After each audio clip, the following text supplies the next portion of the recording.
ঢাকার বিখ্যাত ভুনি খিচুড়ি। যদিও সবসময় শুনে আসি ভুনা খিচুড়ি। বাইরে আজকে বৃষ্টি হয়েছে দুপুরবেলা, তো বৃষ্টির দিনে একটু মনটা খিচুড়ি খিচুড়ি করে। এই জন্য হচ্ছে খিচুড়ি না খেয়ে পারলাম না। আমাদের সামনে উপস্থিত ঘরোয়ার স্পেশাল খিচুড়ি। এই হচ্ছে গিয়ে তাদের খিচুড়ি। ও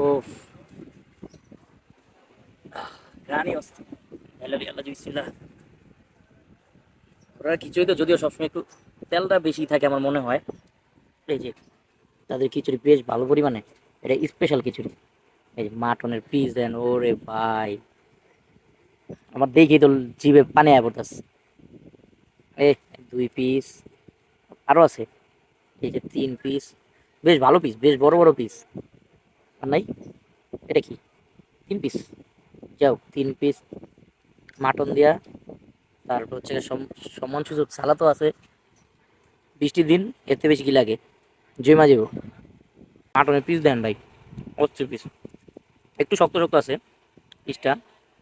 এই এই যে বিসমিল্লাহ। পিসটা একটু শক্ত শক্ত কিন্তু মজা, ব্যাপক মজা। খাওয়া দাওয়া শেষ করি, টাটা।